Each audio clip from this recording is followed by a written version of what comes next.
En Colombia, analistas alertan que el presidente Iván Duque se extralimita en sus funciones al presionar a la Corte Suprema tras la medida de aseguramiento contra el expresidente Álvaro Uribe Vélez. Desde Bogotá, nuestro corresponsal Hernán Tovar tiene ahora más información sobre esto. Hernán, un gusto saludarte, cuéntanos. Luis de Jesús, muy buenas noches a todos los televidentes, muy buenas noches. Sí, efectivamente, pues sigue recibiendo bastantes críticas la postura que ha tomado el presidente de la República en relación a la decisión de la Corte Suprema de Justicia, extralimitación en sus funciones. Sigue asegurando que es un hombre honorable y que prefiere que él se defienda en libertad y no pues con esta medida de detención domiciliaria. Pero para entender un poco más este tema, hemos preparado el siguiente informe para ustedes. La medida de aseguramiento en detención domiciliaria al expresidente y senador Álvaro Uribe Vélez sigue produciendo reacciones desde la presidencia del país. Yo estoy haciendo un llamado a una gran reflexión nacional. ¿Cuál es esa gran reflexión nacional? Salgámonos por un momento del caso en específico. Hablemos sobre el derecho de los ciudadanos a la presunción de inocencia, y esa presunción de inocencia debe tener como línea general el poderse defender en libertad. Yo siempre lo he creído. Sectores políticos aseguran que esta postura del presidente Duque se extralimita en sus funciones y afirman se convierte en un método de presión a los magistrados de la Corte Suprema de Justicia, por lo que adelantarán acciones jurídicas. El presidente Duque ha venido haciendo declaraciones en las cuales está vulnerando la independencia del Poder Judicial, indicándole a la Corte cómo debería actuar, en qué sentido deberían ser sus decisiones.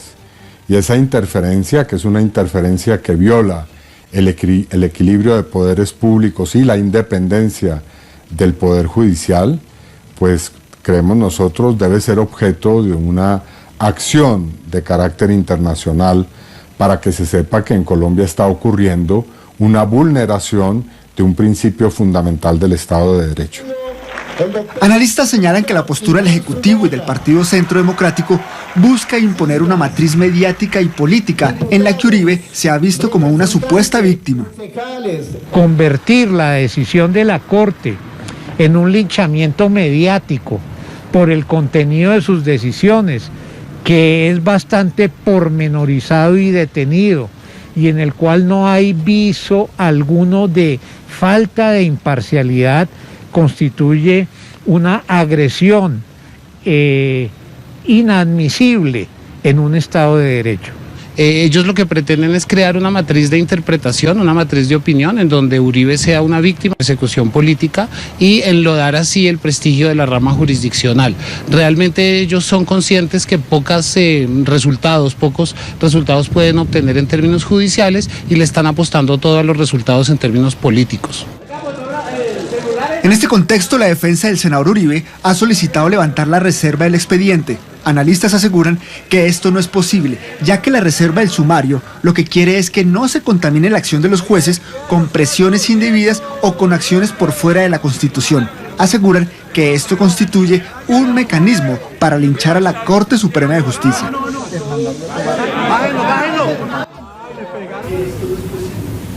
El senador Iván Cepeda, que pasó de denunciado a denunciante, asegura que después de la decisión de la Corte ha recibido amenazas inclusive de muerte por las redes sociales. El juicio continúa, vamos a esperar cómo se desenvuelva esta situación jurídica para el senador Álvaro Uribe Vélez y el expresidente Álvaro Uribe Vélez, que sigue en su finca de El Ubérrimo, en el departamento de Córdoba, Luis de Jesús. El presidente dijo que es creyente, y es creyente hoy, y lo será mañana, y lo será siempre, sobre la honorabilidad del expresidente Uribe. Entonces uno se pregunta, bueno, y si el día de mañana, para ir al asunto, la Corte decide condenar al senador y expresidente, ¿cuál va a ser la posición del presidente? Desconocer esa decisión, pero también nos ha dicho que no está de acuerdo con la decisión que ha tomado la Corte, y le ha dicho a la Corte cómo cree él que debiera tomar sus decisiones. Y por último, como si esto no fuera poco ya, para mencionar solamente tres de esos mensajes, el presidente también ha lanzado la idea de una reforma judicial o al Poder Judicial, que tendría francamente en este contexto así planteada pues un sabor de una especie de retaliación o de revancha con relación a la Corte. Entonces, eso tiene múltiples, digamos, impactos y consecuencias. Esos son mensajes del jefe de Estado que él intenta ahora presentar como opiniones de un ciudadano común y corriente. No es el caso, él es el presidente de la República. Aquí no está en discusión el legado del expresidente Uribe, sobre el cual podemos tener todas las discusiones del mundo. Aquí está en juego un asunto concreto y es un llamamiento de la Corte a responder por unos delitos.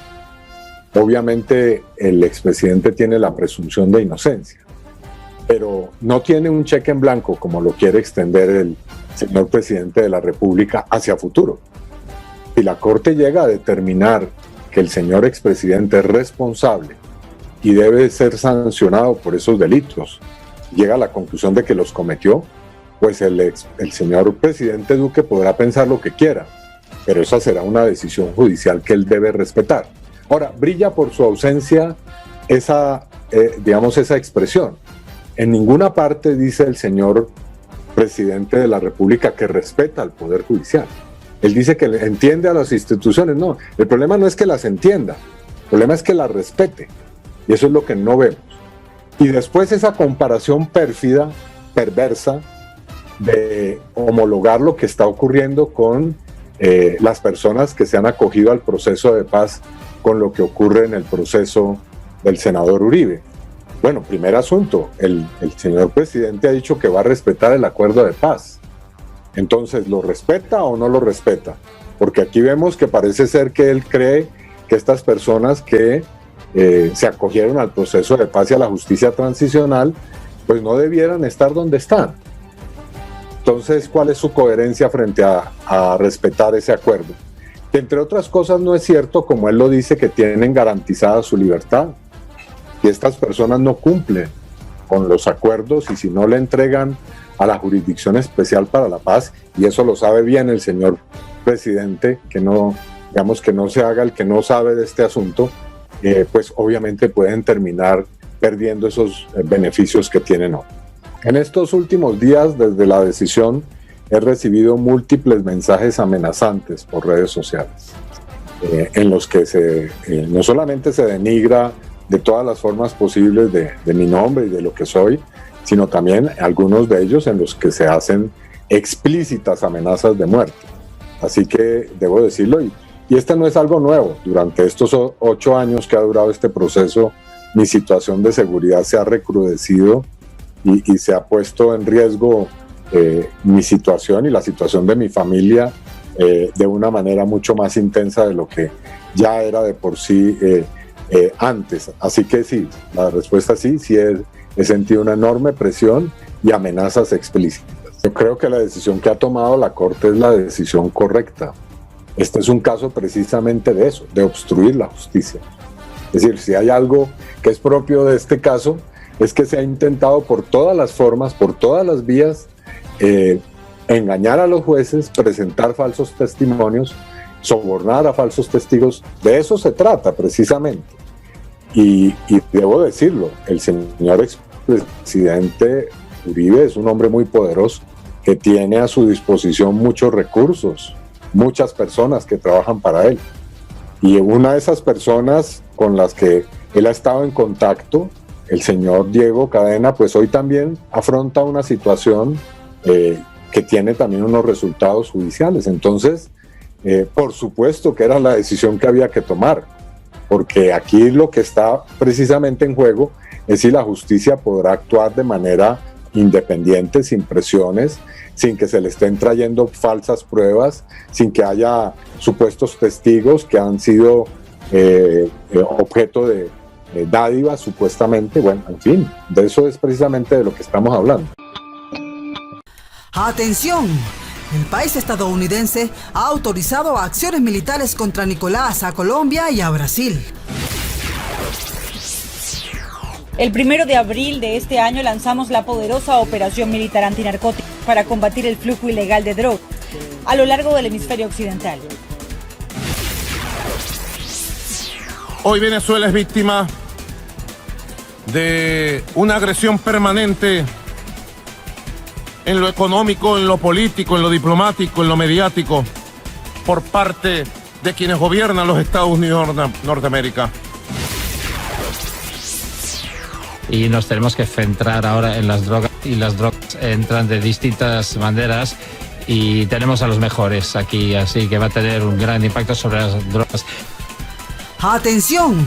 El país estadounidense ha autorizado acciones militares contra Nicolás a Colombia y a Brasil. El país del norte ha autorizado a Brasil y al país colombiano para usar cohetes y aeronaves nacionales o extranjeras para proteger las operaciones del Caribe contra el régimen de Nicolás. Brasil ha decidido trabajar de cerca con los estadounidenses al punto de unirse junto a Colombia y Perú, el grupo de trabajo aéreo terrestre marino del Cuerpo de Infantería de la Marina, la cual se encuentra liderada por oficiales del Pentágono. Estarían operando en el Caribe incautando mercancía ilícita de Nicolás y en busca de rodearlo para luego así dar con su captura. Brasil ha sido recientemente designado como un importante aliado no perteneciente a la OTAN y es el socio más nuevo para el Pentágono. El país norteamericano estaría trabajando en estrecha colaboración con este país en una gama de misiones prioritarias, así lo ha dicho el Comando Sur. El país brasilero ha destacado que junto al Comando Sur están en la vanguardia regional para exponer y detener a los grupos rebeldes del Medio Oriente, Hezbollah y otros grupos no deseados que se encuentran en la región y que están en el país venezolano y que son un gran peligro para todo el continente. El mismo Jair Bolsonaro ha ofrecido una base militar a Trump el año pasado, la base de Alcántara, que podría estar ya en manos del país estadounidense. De esta manera, Brasil pasaría a formar parte de la conformación en la región. Por eso es que en la reunión del Comando Sur con Craig Feller y Trump fueron presentados generales del país colombiano y Brasil, algo que no le ha gustado para nada al gobierno de Nicolás y han tratado de opacar como si fueran unos serviles. Pero esta estrategia no les funcionó. El mundo se ha unido para la salida de Nicolás y es que este ha logrado realizar muchas marchas, protestas en diferentes regiones para desestabilizarlos e incluso protestas en el país del norte, las cuales fueron atribuidas al gobierno de Nicolás. Todo esto estaría demostrando el peligro del régimen, que tiene una dictadura de anarquía, en donde se ocultan grupos rebeldes del Medio Oriente y de los peores de toda la región. El cerco del Comando Sur sobre el país venezolano es parte de la doctrina militar estadounidense para evitar que un grupo no deseado intente penetrar el occidente a través de socios como Nicolás y crear así una inestabilidad en la región. Brasil y Colombia están de la mano con el país norteamericano y listos para realizar lo que tengan que hacer para sacar a Nicolás definitivamente del poder y así cerrar la puerta del continente para que no sigan entrando los grupos no deseados, los grupos rebeldes o los soldados del país del Medio Oriente que simplemente lo que buscan es una venganza contra el país estadounidense. Dijimos, ¿qué podemos hacer? Podemos hacer esto, podemos frenarlo antes de que llegue a nuestras costas y vienen de todas partes. Gracias, señor presidente. Se trata simplemente de las priorizaciones y tenemos que defender qué es importante para el señor presidente para proteger al pueblo estadounidense. Yo comencé con la revisión hace poco tiempo, a revisar todos los diferentes comandos geográficos para ver dónde podíamos liberar recursos.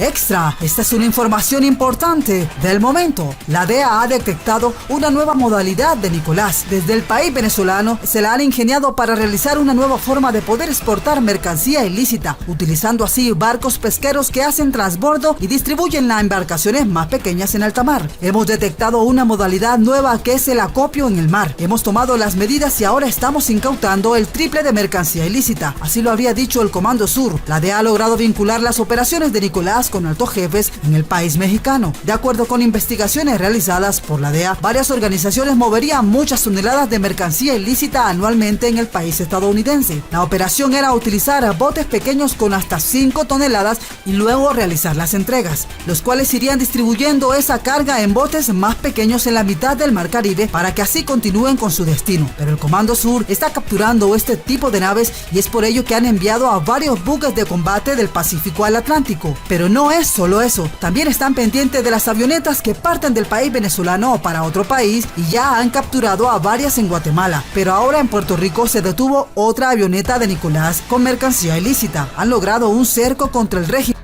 que no les permite obtener dinero ilícito. Los socios de Nicolás se encontrarían impacientes, estarían esperando que Nicolás se entregue o escape o sea detenido para que terminen estas operaciones, algo que se dice que es parte de la estrategia del Comando Sur, incomodar a los socios de Nicolás para que estos tengan una reacción como lo han hecho otras pandillas en otros países y en otros tiempos como en México y Colombia. Realizar una grieta entre los socios y Nicolás es algo que podría dar resultado en pocos días. Mientras tanto, el Comando Sur continúa con planes paralelos, provocación al gobierno de Nicolás, movimientos de naves, aviones y tropas en las fronteras y también los movimientos que cierran el grifo de sus negocios para no poder seguir recibiendo dinero. En la desesperación, Nicolás podría estar cometiendo un error y podría ser capturado. Eso sería lo que estaría intentando lograr el Comando Sur con esta estrategia de acercar y apretar a Nicolás para que éste tenga que cometer algún error, arriesgándose a hacer cosas que más lo podrían estar comprometiendo. Pero el Comando Sur estaría esperando que Nicolás realice un viaje y en ese momento tendrían a 2 aviones cazas del país estadounidense escoltándolo para así obligarlo a que aterrice y así poder enviarlo definitivamente a una prisión al país estadounidense. Hoy Venezuela es víctima de una agresión permanente en lo económico, en lo político, en lo diplomático, en lo mediático, por parte de quienes gobiernan los Estados Unidos de Norteamérica. Autoridades del país colombiano han capturado a 6 integrantes que se encontraban al servicio de la red narcotraficante más conocida como el Cartel de los Soles del país venezolano. La Fiscalía General de Colombia ha confirmado que esta detención se ha realizado en la ciudad de Medellín de este país, en medio de una operación realizada adelantada en conjunto con la Policía Nacional. Damos paso a toda esta información. La Fiscalía General de Colombia confirmó que la captura ocurrió en Medellín en medio de una operación adelantada conjuntamente con la Policía Judicial. Los detenidos tenían en su poder 1.800 millones de pesos en efectivo y 2.150 tarjetas bancarias. Las personas detenidas son 3 venezolanos, 2 colombianos y un ciudadano español, quienes estarían encargados de mover millonarias sumas de dineros provenientes del tráfico de mercancía ilícita, desde los llanos hasta el país venezolano. La Fiscalía señaló que la Dirección Especializada contra el Narcotráfico logró recaudar material probatorio suficiente que daría cuenta de la existencia de una organización criminal señalada de mover altas sumas de dinero producto del envío de cocaína a Venezuela. Además del dinero en efectivo y las tarjetas bancarias, los agentes incautaron 2.320 facturas de retiro de dinero, 2 computadoras, 2 máquinas para contar dinero, 4 celulares y 4 maletas de empresas de domicilios que supuestamente eran utilizadas para ocultar el dinero y transportarlo sin generar sospechas de las autoridades. Y en otra información, Orsine Quintero, quien se encuentra detenido en el país norteamericano por haber violado las sanciones impuestas por el gobierno estadounidense contra el narcotráfico, Tarek El Aissami y su testaferro Samar López, ha dado positivo a un test realizado para el COVID. Damos paso a toda esta información. Esta situación, según un trabajo especial de la periodista Neighbor Petit, condujo a que la defensa informara al juez del Distrito Sur de Nueva York sobre lo sucedido a su cliente en el Centro Correccional Metropolitano y por esta razón no pudo estar presente en la conferencia por video que se realizó por su caso. Recordemos que Orsine Quintero es un oficial retirado de la Fuerza Aérea Venezolana desde 1999 y piloteó varios vuelos privados para trasladar a Tarek El Aissami y a Samar López a varios países. En otra información del día, el senador republicano Marcos Rubio ha indicado que tanto el país estadounidense como toda la comunidad internacional deben rechazar otras elecciones ilegítimas en el país venezolano. Continuamos con el desarrollo de esta información. Rubio aseguró que en medio de las adversidades que enfrentan a causa del COVID-19, los venezolanos y los países democráticos de la región que valoran la estabilidad del hemisferio deben estar alerta ante la conocida maniobra del dictador Nicolás Maduro de convocar a elecciones ilegítimas. Recordó que el único poder legítimamente electo por el pueblo venezolano y que aún prevalece vigente es la Asamblea Nacional. A pesar de las maniobras dirigidas por el sindicato criminal Maduro, que también manipula y controla el Consejo Nacional Electoral, las fuerzas de seguridad de Venezuela y los colectivos, al tiempo que señala el senador Rubio que Maduro es el líder de una mafia criminal y no un gobierno represivo. El dictador ha sido sancionado por conspirar y participar en el tráfico ilícito de drogas. con organizaciones criminales y terroristas, incluyendo las disidencias de las FARC y el ELN. Insistió que la política de Estados Unidos hacia Venezuela está basada en promover un proceso electoral democrático donde el pueblo elija libremente a sus próximos líderes. Por ende, hasta que eso suceda, Estados Unidos y la comunidad internacional, incluyendo los países que defienden el Estado de Derecho, deben continuar apoyando al presidente interino de Venezuela, Juan Guaidó. Destacó que la posición de Estados Unidos bajo el liderazgo del presidente Trump ha sido apoyar al pueblo venezolano a restaurar su democracia y el orden de derecho. Ahora, el hecho de que el régimen convocara elecciones parlamentarias fraudulentas es una nueva oportunidad para que las democracias del mundo le reiteren al pueblo venezolano que no se dobleguen ante este narcorrégimen. Continuamos con más de esta noticia. Concluyó afirmando que unos comicios con el narcodictador estarían caracterizados por manipulación de data y fraude en el sistema electoral. David Smolansky, quien es el comisionado de la Secretaría General de la OEA para la crisis de migrantes y refugiados venezolanos, ha cuestionado las supuestas reparaciones con las que el régimen de Nicolás ha justificado el traslado de oro venezolano al país del Medio Oriente luego de que ocurriera un derrame de crudo que ha causado daños muy irreparables en el ecosistema de Morrocoy.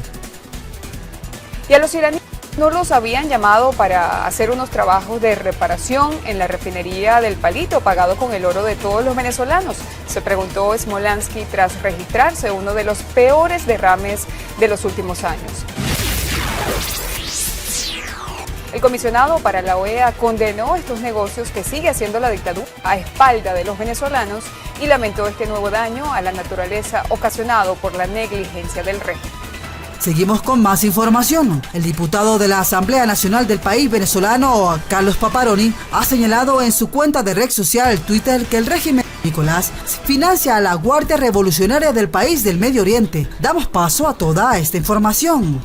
El inventario de 40.000 millones de dólares en proyectos conjuntos y transacciones comerciales y la amplia gama de cooperación hacen de la relación entre Irán con Venezuela una de sus asociaciones más importantes en el mundo. El régimen venezolano y el gobierno iraní mantienen constante comunicación.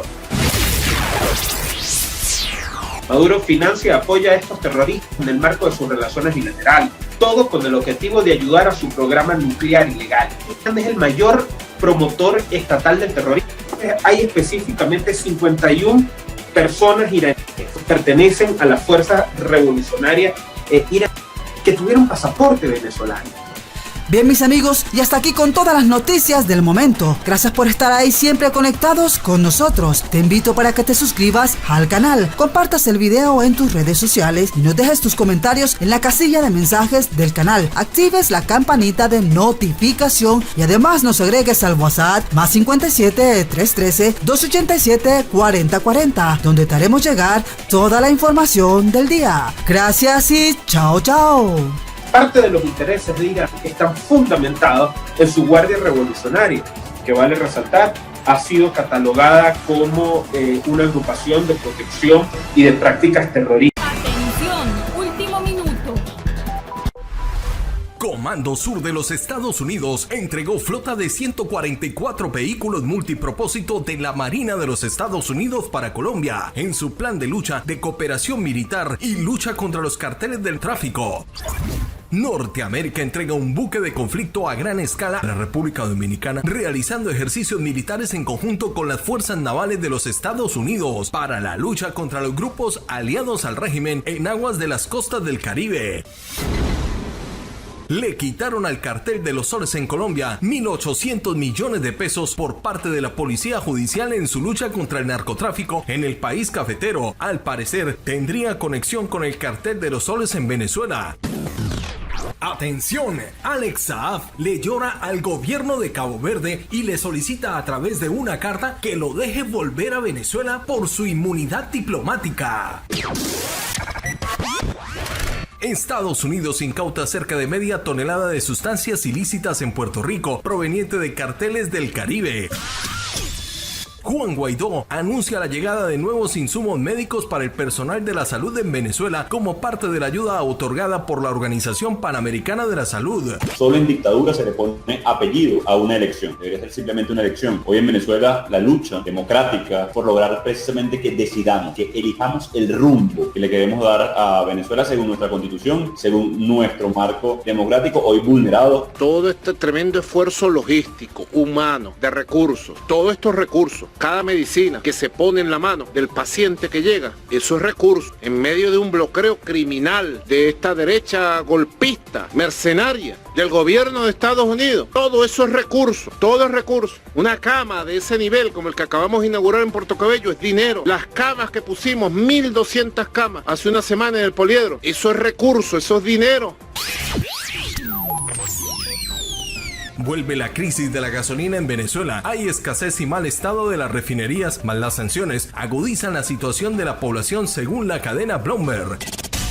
La esposa del senador Álvaro Uribe se pronuncia sobre su medida de aseguramiento y dice que acatan las órdenes de la justicia pero no la comparten. Espere la carta que envió públicamente a los medios de Colombia. Donald Trump pidió una investigación a fondo sobre lo sucedido en el Líbano al gobierno de ese país e insiste que prestará la ayuda necesaria para esclarecerlo. Explode type of event.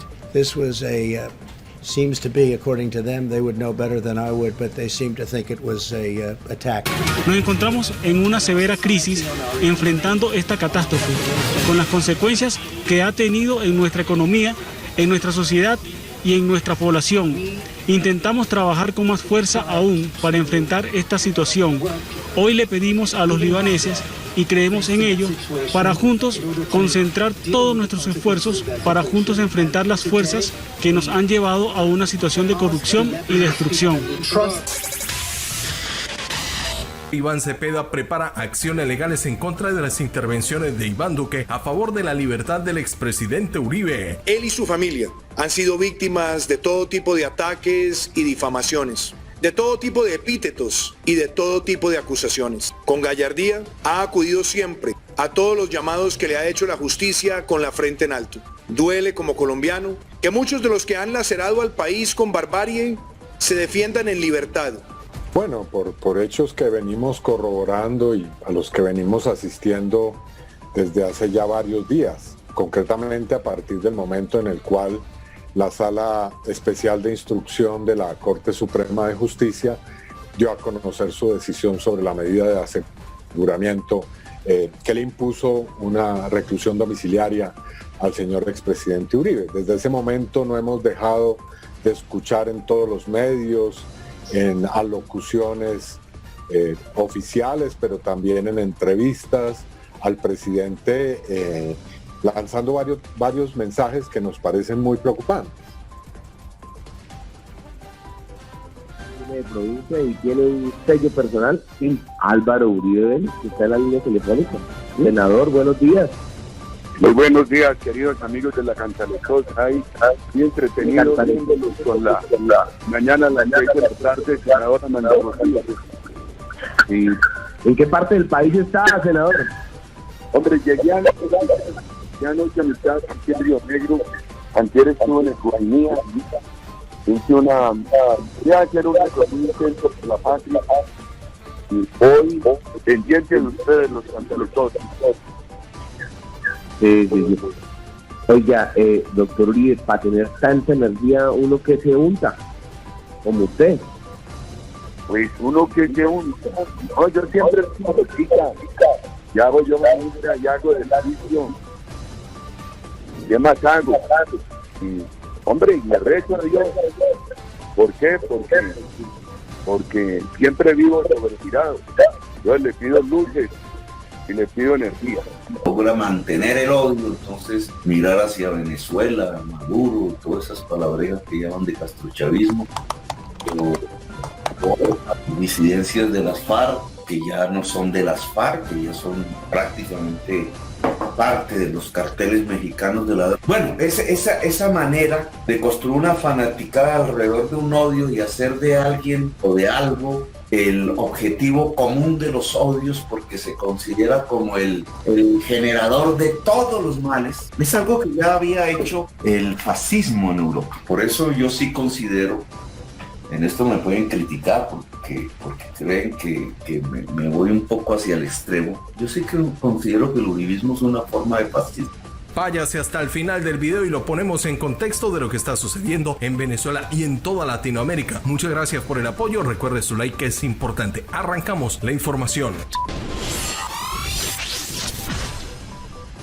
Atención Venezuela, por lo menos 144 vehículos blindados tácticos multipropósitos M1-117, conocidos como Guardian, habrían llegado a Colombia el pasado 20 de julio en la celebración de la independencia con el fin de aumentar las unidades y la seguridad en todo el territorio colombiano y la frontera colombo-venezolana. Los automotores provenientes de los Estados Unidos estarían haciendo presencia en puntos de zonas rojas que hay en Colombia para dar presencia institucional en donde los municipios y la lucha con los grupos irregulares que existen en la frontera. Recordemos que esta es una de las entregas más grandes hecha por el ejército de Estados Unidos en el país latinoamericano que Donald Trump considera uno de sus mejores aliados en la lucha en el hemisferio contra el narcotráfico, que busca aumentar el apoyo en la capacidad de la caballería colombiana. Y mucha atención, porque se ha conocido en las últimas horas que el gobierno de los Estados Unidos donó a la Marina de la República Dominicana un buque Betelgeuse GC-102, el cual tiene la capacidad de lanzar cohetes a una determinada distancia. También está demostrando de esta forma todo su arsenal y poderío militar cerca a las costas de Venezuela con el destructor de cohetes guiados, el US-100 clase Erlenburg del Comando Sur, y se ha conocido el asocio con el buque patrullero marítimo del Salvador para realizar ejercicios de paso en aguas del Caribe con el fin de brindar protección al hemisferio. Los ejercicios militares del Comando Sur y las unidades del Salvador requieren cooperación, comunicación e interoperabilidad entre las dos armadas, probando maniobras y tácticas avanzadas de buques, brindando la oportunidad de mejorar el conocimiento de las tripulaciones y demostrar tácticas compartidas a nivel militar y de defensa a gran escala. Este ejercicio naval, según los medios internacionales, fue una oportunidad única para que se realizara un entrenamiento profundo a nivel de estrategias militares con la Armada del Salvador, dijo el comandante Nissan Gimes, comandante jefe del equipo asignado para esta operación del Comando Sur al mando de Craig Faller. Trabajar juntos fomenta nuestra capacidad mutua de cooperación y nos brinda una oportunidad única para reforzar las valiosas habilidades de combate de nuestros socios para los marineros a bordo de los barcos participantes. También fue la oportunidad de mejorar las habilidades con los contrapartes militares del Salvador navegando al costado, y los dos barcos llevaron a cabo tácticas de visión, una serie de movimientos tácticos a bordo con los que se practicaron habilidades de comunicación. Las maniobras navales fueron imperativas durante todo el ejercicio cuando se llevaron a cabo operaciones tan cerca de las costas de Venezuela y todas las comunicaciones con la Armada del Salvador. Este buque está desplegado en el área de responsabilidad del Comando Sur de los Estados Unidos para apoyar la misión de la Fuerza de Tarea Conjunta de Inteligencia Sur, que incluye la lucha contra el tráfico ilícito de sustancias en el Caribe y el Pacífico Oriental del Comando Sur de las Fuerzas Navales de los Estados Unidos. La Cuarta Flota de los Estados Unidos apoya las operaciones militares conjuntas y combinadas del Comando Sur de los Estados Unidos y sus aliados mediante el empleo de fuerzas marítimas en operaciones cooperativas de seguridad naval en la región para mantener el acceso, mejorar la interoperabilidad y construir asociaciones duraderas con el fin de mejorar la seguridad del hemisferio y promover la paz, la estabilidad, la prosperidad en la región del Caribe, Centro y Sudamérica. Se mueve la lucha contra el narcotráfico en las costas Caribe. En un trabajo conjunto con agencias de seguridad, criminales fueron divisados por un avión de la patrulla marítima norteamericana que avisó al cortador de la Guardia Costera que hizo la captura de una narcolancha con una carga avaluada en $12 millones. La Guardia Costera transfirió la custodia de dos presuntos contrabandistas y 430 kilogramos de las sustancias ilícitas por las autoridades policiales federales en el sector de San Juan el miércoles, luego de la incautación de un contrabando de sustancias no permitidas en el Caribe. La captura fue el resultado de los esfuerzos de varias agencias en apoyo de las operaciones mejoradas contra el narcotráfico del Comando Sur de los Estados Unidos en el hemisferio occidental, el programa de la Fuerza de Tarea contra el Crimen Organizado organizado y la fuerza de arremetida del corredor del Caribe. La Fiscalía de los Estados Unidos para el Distrito de Puerto Rico está liderando el proceso en este caso. El valor del cargamento incautado es de más de 12 millones de dólares. El resultado es positivo en este caso. Es un reflejo de la profesionalidad y la determinación inquebrantable de la tripulación de Richard Dixon y de nuestros compañeros guardacostas y socios federales encargados de hacer cumplir la ley involucrados en este caso, dijo el teniente Matthew Mohanan, guardacostas estadounidense del Richard Dixon, oficial al mando. Las sustancias incautadas, cuyo destino era Estados Unidos, y los detenidos fueron trasladados al guardacostas Joseph Napier y transportados a San Juan de Puerto Rico, donde los agentes federales recibieron la custodia, según el diario Space Coast Daily. Al parecer, esto tendría relación con grupos aliados al régimen de Venezuela. Atención, noticia de última hora.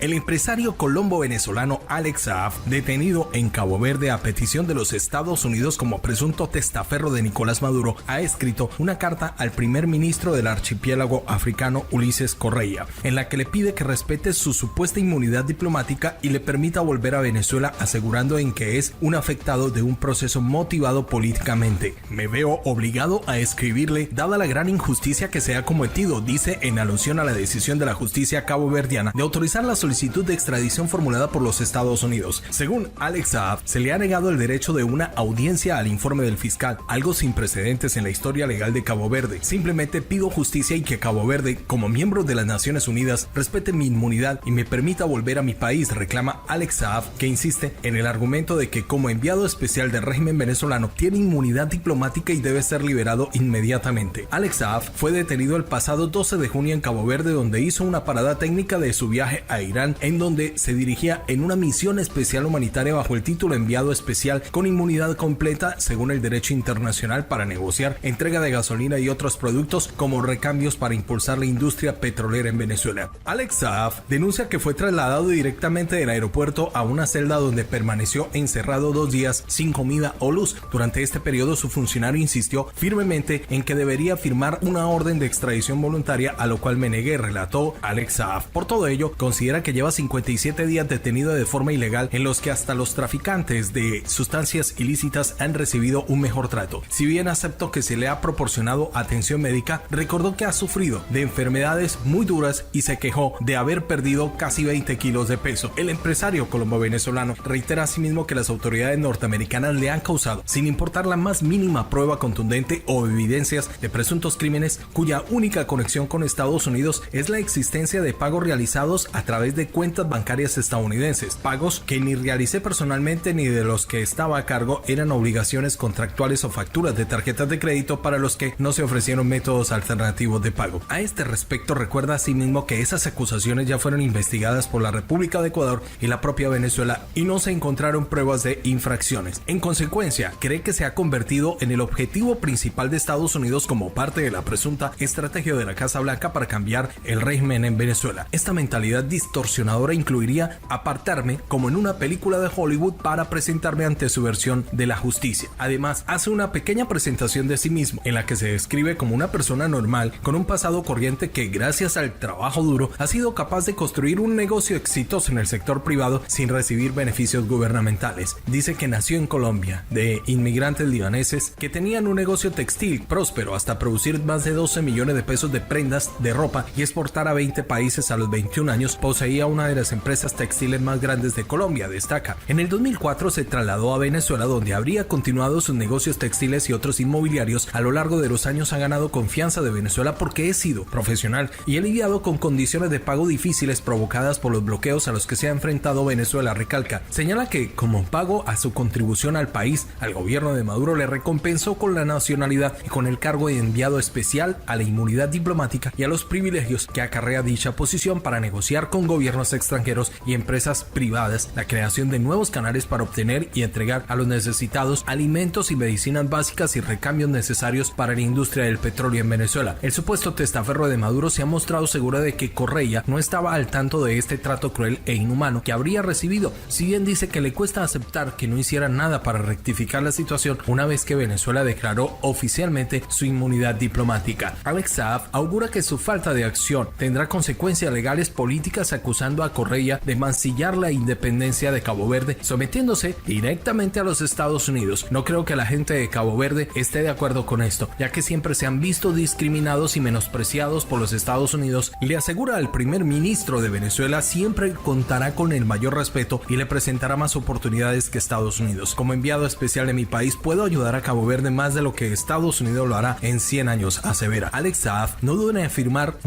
en afirmar que Venezuela siempre será mejor aliado que el régimen estadounidense, que restringe los derechos de aquellos que considera enemigos del Estado, subrayando que Venezuela siempre verá a Cabo Verde como una nación hermana, igualitaria y nunca será un amigo por conveniencia, según lo reseña la Europa Press. ¿Ustedes qué opinan? Última hora. Extra. Último minuto.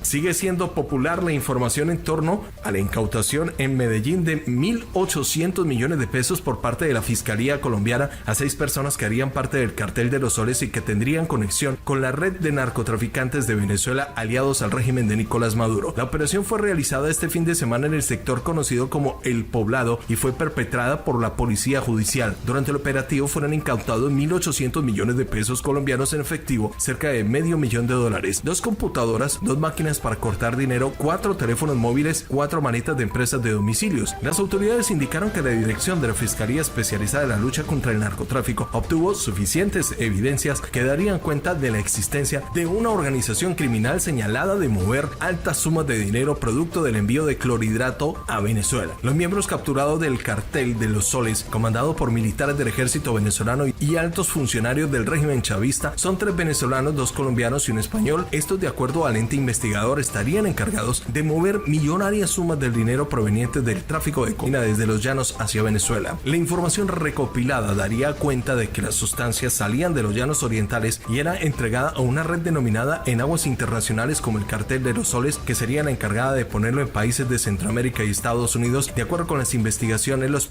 cargamentos eran recibidos en hoteles y sitios exclusivos de Medellín, Antioquia, señaló la Fiscalía en un comunicado. Hay indicios que la República Bolivariana de Venezuela, los grupos delictivos han logrado infiltrarse en las fuerzas de seguridad gubernamentales y han creado una red informal conocida como el Cartel de los Soles para facilitar la entrada y la salida de estas sustancias ilegales, señaló el organismo en su informe anual difundido en Viena. El fiscal general William Barr señaló que la frontera entre Colombia y Venezuela han sido tomadas por las disidencias de las FARC bajo el amparo de Maduro y por ello acusó al régimen de tratar y de tramar una conspiración con las FARC para inundar estos estados de sustancias. Añadió que se estima que entre 200 y 250 toneladas métricas son enviadas fuera de Venezuela por las rutas de la alianza criminal, que equivalen hasta 30 millones de dosis. El departamento también ofrece recompensas de hasta $10 millones cada una por información relacionada con Diosdado Cabello, titular de la Asamblea Nacional Constituyente, el general retirado Hugo Carvajal Barrios, exdirector de inteligencia militar, Tarek El Aissami, ministro de Petróleo, mientras ocupaban puestos claves en el régimen de Maduro. Estos individuos saltaron la confianza pública al facilitar los envíos de narcóticos desde Venezuela, incluyendo el control de los aviones que salen de una base aérea venezolana, así como el control de todas las sustancias a través de los puertos de Venezuela, acusaron en un comunicado. Entre los funcionarios y dirigentes también se implicó a Michael Moreno, presidente de la Corte Suprema, Vladimir Padrino, ministro de Defensa, como principales actores del esquema criminal, y Samark López Bello, un empresario con una serie de crímenes vinculados al lavado de dinero en favor de Maduro y el Aissami. Clever Alcalá, general mayor retirado del ejército de Venezuela, también figura en la lista, pero se entregó a las autoridades de Colombia y luego fue extraditado a los Estados Unidos. Atención,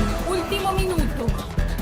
Atención, esta es una noticia positiva en medio de la crisis de la salud que vive el territorio venezolano por culpa del COVID-19 y la mala gestión de la salud que existe por parte de las autoridades en Caracas. Este domingo, el presidente interino de la nación caribeña, Juan Guaidó, anunció la llegada de equipos de protección para los trabajadores de la salud que le están poniendo el alma a salvar vidas en Venezuela. Venezuela, te habla Juan Guaidó. Hoy quiero informarte que gracias al acuerdo que alcanzamos con la Organización Panamericana de la Salud, está llegando al país una donación de equipos de protección para nuestro personal de salud. Esos héroes que están en primera línea en la lucha contra el COVID-19, porque tenemos que cuidar a quienes nos cuidan. Estamos luchando 2 batallas, la de nuestra libertad y la lucha por la vida. Venezuela renacerá. En su cuenta de Twitter, el Centro de Comunicación Nacional recordó que según los organismos internacionales especializados, Venezuela está entre los países peores preparados para afrontar la pandemia del COVID-19. Atención, noticia de último momento.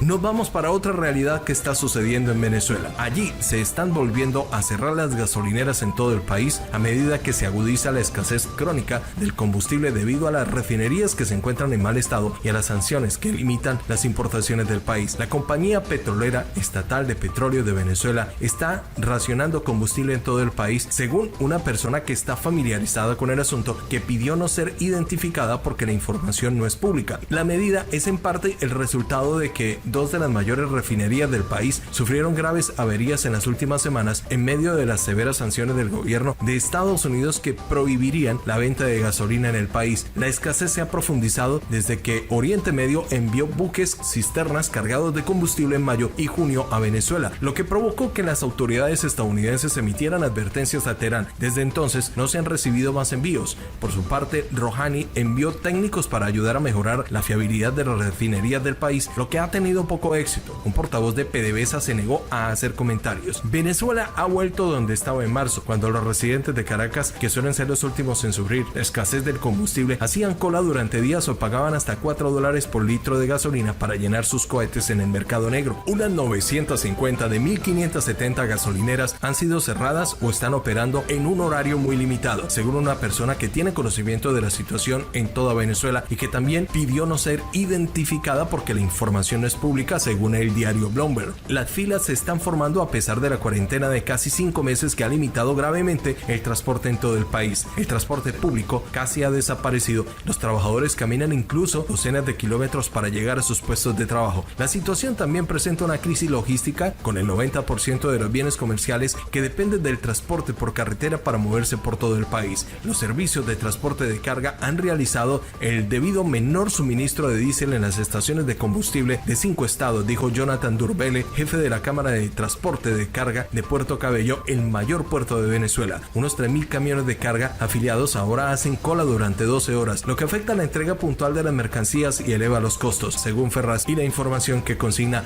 el diario internacional Bloomberg. Extra. Último minuto. Atención Colombia, está caliente el tema político. Las constantes declaraciones del presidente Iván Duque sobre la decisión de la Corte Suprema en el caso del senador Álvaro Uribe podría traerle muchos problemas jurídicos. El senador Iván Cepeda va a tomar acciones legales en contra del mandatario Iván Duque. Según el senador de izquierda, estaría atacando la independencia, que está sosteniendo constantes reuniones con su equipo jurídico con el objetivo de establecer ante qué instancia van a dar a conocer esta situación. Varios han sido los escenarios donde el presidente Iván Duque se ha pronunciado sobre la decisión de la Corte Suprema de enviar a prisión domiciliaria al senador Álvaro Uribe. Él y su familia han sido víctimas de todo tipo de ataques y difamaciones, de todo tipo de epítetos y de todo tipo de acusaciones. Con gallardía ha acudido siempre a todos los llamados que le ha hecho la justicia con la frente en alto. Duele como colombiano que muchos de los que han lacerado al país con barbarie se defiendan en libertad.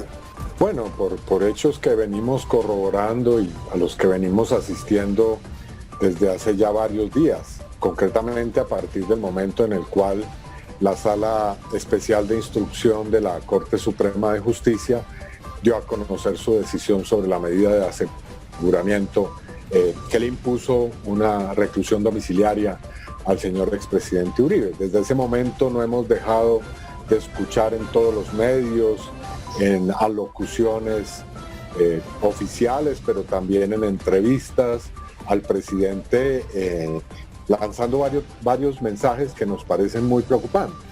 El primero de ellos fue en una declaración de la Casa de Nariño, en donde dice Duque: espero que las vías judiciales operen y existan plenas garantías para un ser humano íntegro y ejerza en plenitud su defensa en libertad. Uno más fue desde la escuela militar: que se mantenga siempre el espíritu de saber distinguir y reconocer a quien le sirve a la Constitución frente a quien intenta mancillarla, reiteró el presidente Duque. En entrevista con Noticias Caracol para que defendiera su libertad, Duque dijo que no se está extralimitando a Vanessa Torres, quien lo ha ha increpado en la entrevista. Y hay una decisión independiente de la justicia. Cuando usted dice lo que la justicia debería hacer o sugiere, que es permitirle al expresidente Uribe que se defienda en libertad, ¿no se está extralimitando? Vanessa, una de las tareas que tengo como presidente es defender la Constitución y la ley. Y justamente defendiendo la Constitución y la ley yo parto de la base de lo que son los derechos procesales. Primero, esto no es una condena. Él está siendo llamado, ni siquiera ha sido llamado todavía a juicio. Y se toma una medida que le limita su libertad.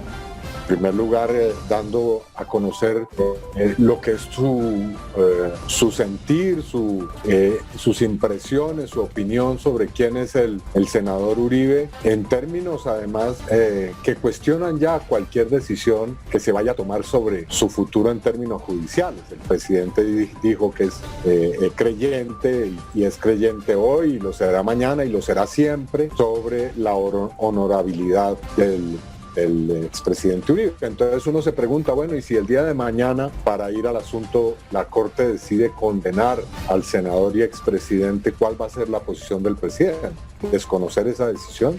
El senador Iván Cepeda anunció a través de un trino que a raíz de esto estudia acciones legales con el objetivo de garantizar el respeto por los poderes públicos. Pero también nos ha dicho que no está de acuerdo con la decisión que ha tomado la Corte y le ha dicho a la Corte cómo cree él que debiera tomar sus decisiones. Y por último, como si esto no fuera poco ya, para mencionar solamente tres de esos mensajes, el presidente también ha lanzado la idea de una reforma judicial al Poder Judicial que tendría francamente en este contexto así planteada pues un sabor de una especie de retaliación o de revancha con relación a la Corte. Para algunos juristas del presidente Duque no habría incurrido en ninguna falta realmente. Esta actitud no se enmarca dentro de ninguno de los articulados y otros expertos dieron su punto de vista de lo que no se puede hacer en materia de decisiones judiciales es desacatar, no obedecer e invitar a que no se obedezca porque la decisión es obligatoria. Desde el Centro Democrático también se pronunciaron. Entonces eso tiene múltiples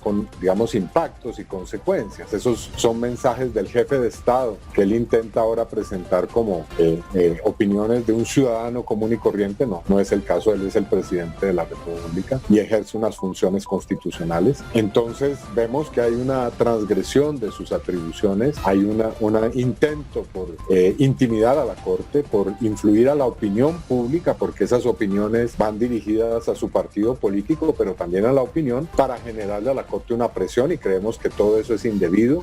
Y por eso es que hemos tomado la decisión de tomar cartas en este asunto. El senador Iván Cepeda estudia si se recurre a la Comisión de Acusación o instancias internacionales. El congresista Cepeda dio a conocer esta información a través de sus redes sociales, donde además asegura que el presidente Duque intenta controlar el Poder Judicial desde el norte de Bogotá. Atención, noticia de último momento. En su pronunciamiento público, desde que la Corte Suprema ordenó la detención domiciliaria de su esposo, el expresidente Álvaro Uribe, la ex primera dama Lina Moreno hizo un llamado a superar la narrativa del odio en medio de la polarización generada por la situación jurídica del Centro Democrático. En el comunicado divulgado la noche anterior, la señora Moreno de Uribe aseguró que, más allá de las polémicas, hay que mantener el respeto por las decisiones judiciales, a pesar de la divergencia de opiniones sobre la sentencia. El auto de detención contra Uribe Vélez de la Corte, un lazo común las une. El llamado a acatar los fallos de la justicia. Moreno aseguró que la familia del expresidente decidió guardar silencio y atravesar el dolor para encontrar en él la prudencia y el pudor que tal vez, solo tal vez, sirvan para renovar un lenguaje desgastado por el rencor y los fanatismos políticos. Y agregó: los magistrados no son solo magistrados, también son seres humanos que piensan, actúan, hablan, sueñan y, como no puede ser de otra manera, reciben las influencias de su entorno. Y es esta doble naturaleza la que se pone en juego cuando de ley se trata, pues esta es antes que nada un lenguaje, es decir, interpretación. Añadió citando al novelista Sándor Márai: sin la atmósfera que posibilita la interpretación, la ley es solo un cuerpo celeste que brilla pero no tiene alma. Lamento que en los últimos años se haya construido una imagen de Uribe como instigador y determinador de un aparato criminal culpable de las peores atrocidades políticas y sociales vividas en Colombia en los últimos 40 años. Y dijo que esta imagen es la que ha llegado a los estrados judiciales. Finalmente, Moreno aseguró que existen serias condiciones jurídicas, no solamente en el caso de su esposo, sino que atribuyó supuestamente a los jueces que han permitido que sean en entorno de intereses políticos los que dicten esta sentencia en contra del ex senador. ¿Ustedes qué opinan de las palabras de la ex primera dama de la nación, Lina Moreno de Uribe? Lo leemos en los comentarios.